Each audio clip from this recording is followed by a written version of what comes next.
अस्सलाम वालेकुम एवरीवन, आपके अपने चैनल हदीस और सुकून पर आपका वेलकम है।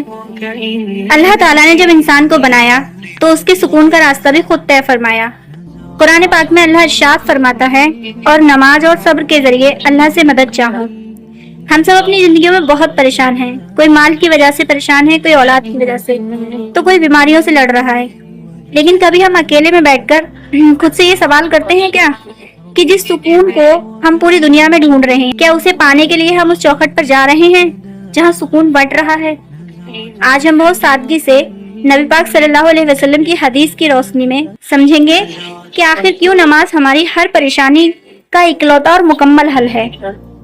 आज हमारा हाल ये हो चुका है कि जब भी हम पर कोई आजमाइश आती है, हम डिप्रेशन का शिकार हो जाते हैं। हम लोगों के पास जाते हैं, मशवरे लेते हैं, रोते हैं, लेकिन जो ज़ात पूरा यूनिवर्स को चला रही है, जिसने हमारी तकदीर लिखी है, उसके सामने सर झुकाने के लिए हमारे पास चंद मिनट नहीं होते।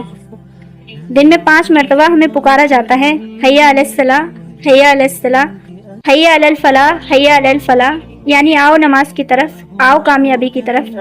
अल्लाह हमें खुद बुला रहा है, लेकिन हम दुनिया के कामों को आगे रखकर नमाज को पीछे छोड़ देते हैं। हम भूल जाते हैं हम जिस रिज्क और कामयाबी के लिए नमाज छोड़ रहे हैं, वह रिज्क भी तो उसी अल्लाह के हाथ में है। जब मालिक को ही नाराज कर देंगे तो हमारे कामों में बरकत और सुकून कैसे आ सकता है? हमारे प्यारे नबी पाक सल्लल्लाहु अलैहि वसल्लम की जिंदगी हमारे लिए सबसे बेहतरीन नमूना है। सुनन अबू दाऊद की हदीस है, नबी करीम सल्लल्लाहु अलैहि वसल्लम को जब भी कोई परेशानी या फिक्र घेरती थी तो आप सल्लल्लाहु अलैहि वसल्लम फौरन नमाज के लिए खड़े हो जाते थे।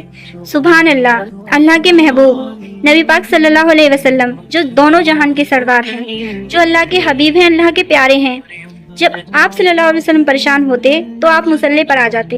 आप हजरत बिलाल से फरमाते, ए बिलाल, अजान और नमाज के जरिए हमारे दिलों को सुकून पहुंचाओ। सोचिए जरा, नबी पाक सल्लल्लाहु अलैहि वसल्लम के लिए नमाज आंखों की ठंडक थी और सुकून का जरिया, और आज हमने नमाज को बोझ समझ लिया है। लेकिन अगर आज हम नमाज की शुरुआत कर दें तो ये हमारी जिंदगी का सबसे बड़ा सुकून बन जाएगी, आराम बन जाएगी, हमारे लिए राहत बन जाएगी। जब आप अल्लाह की मोहब्बत में मुसल्ले पर बैठेंगे तो आपके दिल को वो रूहानी सुकून मिलेगा जिसकी आपको तलाश है। जब एक बंदा सच्चे दिल से वुजू करके अल्लाह के सामने खड़ा होता है तो वह दुनिया की हर फिक्र से कट जाता है। नमाज का जो सबसे खूबसूरत हिस्सा है यानी सजदा, वह बंदे को अल्लाह के सबसे करीब कर देता है।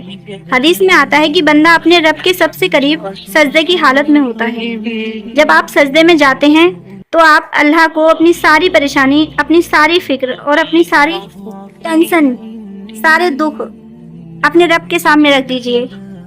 दुनिया के सामने रोएंगे तो लोग आपका मजाक उड़ाएंगे, आपको कमजोर समझेंगे, लेकिन अल्लाह के सामने रोएंगे तो वो आपके आंसुओं की कदर करेगा और आपकी मुश्किलों को भी आसान कर देगा। नमाज सिर्फ आखिरत की कामयाबी नहीं है, बल्कि ये हमारी दुनिया को भी संवारती है। जो इंसान फजर की नमाज पाबंदी से पढ़ता है वह पूरे दिन अल्लाह की हिफाजत और जिम्मेदारी में आ जाता है। जब अल्लाह किसी की जिम्मेदारी ले ले तो दुनिया की कोई ताकत है जो उसका नुकसान कर सकती है। इसलिए मेरी आप सभी से गुजारिश है कि आज से ही आप अपनी जिंदगी में एक दस्तूर बना लें। चाहे कितनी भी बड़ी मसरूफियात हो, चाहे कोई भी काम हो, कोई नमाज कज़ा नहीं होगी। अपने दिन की शुरुआत फजर की नमाज से कीजिए। जब पूरी दुनिया सो रही हो, उस खामोशी में अल्लाह के सामने खड़े हो जाइए और दुआ मांगिए। आप खुद महसूस करने लगेंगे कि कुछ ही दिनों में आपके रुके हुए काम खुद ब खुद बनने लगेंगे। आपके घरों में एक रूहानी सुकून उतर जाएगा। अल्लाह ताला से दुआ है कि वो मुझे और आप सबको 5 वक्त की नमाज का पाबंद बनाए और हमारे सजदों में सुकून अता फरमाए जो उसने अपने नेक बंदों को अता किया है। और आज के इस पैगाम ने अगर आपके दिल को छुआ हो तो इसे दूसरों के साथ भी शेयर करें ताकि किसी और को भी नमाज की हिदायत मिल सके। कमेंट में इंशाअल्लाह लिखकर अपना इरादा जरूर जाहिर करें। हदीस और सुकून को सब्सक्राइब कर लीजिए। अगली वीडियो में हम एक और मुकम्मल अमल यानी इस्तिग़फ़ार पर बात करेंगे। तब तक आप अपना ख्याल रखिए। अस्सलाम वालेकुम व रहमतुल्लाहि व बरकातुहू।